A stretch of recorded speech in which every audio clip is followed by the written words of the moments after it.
नमस्कार। भारत ज्ञान अक्षर की टीम आप सभी का एक बार फिर से स्वागत करती है भारत ज्ञान अक्षर प्रस्तुत कारगिल युद्ध की एक अनकही दास्तान कारगिल सीरीज में। हर परिस्थिति में अपने फर्ज को अंजाम देने में हमारे भारतीय सैनिक माहिर हैं। ये इतने माहिर है कि इनके जज्बे और पराक्रम को पूरी दुनिया सलाम करती है। भारतीय सेना के जवानों की वीरता, अदम्य साहस और शौर्य की सैकड़ों दास्ताएं सुनी होगी आप सभी ने। इनकी वीरता और दिलेरी की इतनी गाथाएं हैं कि इनके बारे में लिखने के लिए शब्द भी कम पड़ जाते हैं। आज के हमारे इस एपिसोड में हम आपको सुनाएंगे शौर्य, वीरता और दिलेरी की एक ऐसी ही गाथा। वीरता और शौर्य की इस गाथा को सुनने के लिए बने रहिए हमारे साथ। तोलोलिंग की जीत के बाद भारतीय सेना खुद को एक नई जंग के लिए तैयार कर रही थी। जंग उस सबसे ऊंची और महत्वपूर्ण चोटी के लिए, जंग उस टाइगर हिल के लिए। भारतीय सेना टाइगर हिल पर हमले की पूरी रणनीति तैयार कर चुकी थी और बाकी तैयारियों में भी जुटी थी। लेकिन अभी भी सेना के लिए पाक घुसपैठियों से ज्यादा बड़े दुश्मन थे पहाड़ों की चोटी पर बैठकर दुश्मन आसानी से भारतीय सेना पर नजर रखे हुए थे और गोलीबारी कर रहे थे, जिससे भारतीय सेना को बहुत मुश्किलों का सामना करना पड़ रहा था और सेना हर कदम बहुत सोच समझ कर उठा रही थी। दूसरी तरफ जनता के मन में भी काफी कौतूहल मचा हुआ था कि आखिर यह युद्ध कब समाप्त होगा, इसका क्या अंजाम होगा। हालांकि यह तो निश्चित था कि इस युद्ध में पाकिस्तान को मुंह की खानी पड़ेगी और अपने कदम पीछे हटाने ही होंगे। फिर भी लोग अब थक से रहे थे, खौफ और डर में रहते। इन सबके बीच भारतीय मीडिया अपना कर्तव्य अच्छे से निभा रही थी और पल पल की खबर जनता तक पहुंचा रही थी।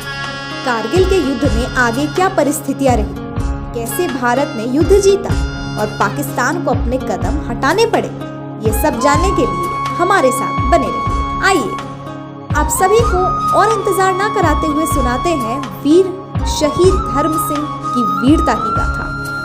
हरियाणा के झज्जर जिले के ढाकला गांव में रहने वाले धर्मवीर का जन्म 4 जुलाई 1973 को सूबे सिंह के घर पर हुआ था।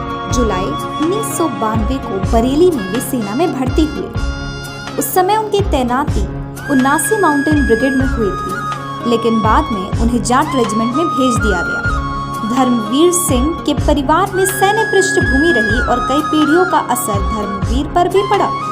बचपन से ही घर में चौपाल पर जाबाजी और दिलेरी की कहानियां सुनकर बड़े हुए धर्मवीर में भी सेना की नौकरी करने की तमन्ना।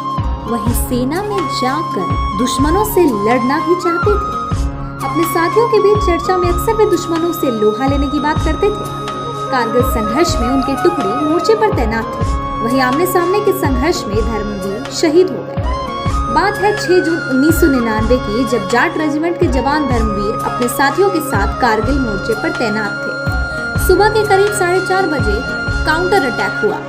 भारतीय जवानों की टुकड़ी पर बंकरों में छिपे घुसपैठियों का यह हमला तगड़ा और अचानक था। इस हमले में वीरता से लड़ते हुए धर्मवीर का बायां पैर बुरी तरह जख्मी हो गया था। वो भागने या अपने पांव से चलकर छिपने की स्थिति में नहीं थे। जवान अभी पहले हमले में उभरे भी नहीं थे कि दुश्मनों की ओर से दोबारा हमला बोल दिया गया। जब यह हमला हुआ तब धर्मवीर अपने बचाव के लिए स्थान ही बना रहे थे, लेकिन वो खुद को संभाल नहीं पाए और उनके सिर में गहरी चोट लगी और वे वीर गति को प्राप्त हो गए। ये हमला उनके लिए जानलेवा साबित हुआ।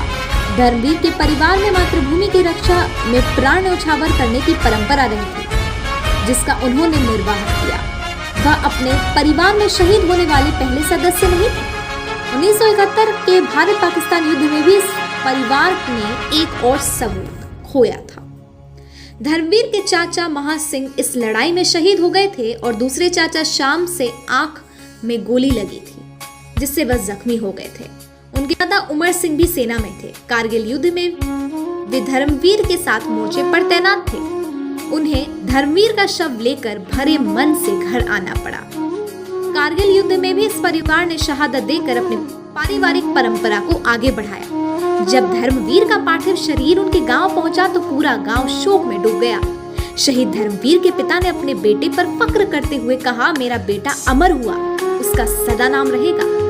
उनकी मां वेद कौर ने कहा, शाबाश बेटे, तूने अपने अर्थों में देश का कर्ज चुकाया है। तेरे जैसे शीर पुत्र को जन्म देकर मेरी कोख धन्य हो गई। वाकई धन्य है वह माँ जिसने धर्मवीर जैसे शूरवीर को जन्म दिया, और धन्य है यह भूमि जिस पर धर्मवीर जैसे साहसी और शौर्य व्यक्तियों ने जन्म लिया।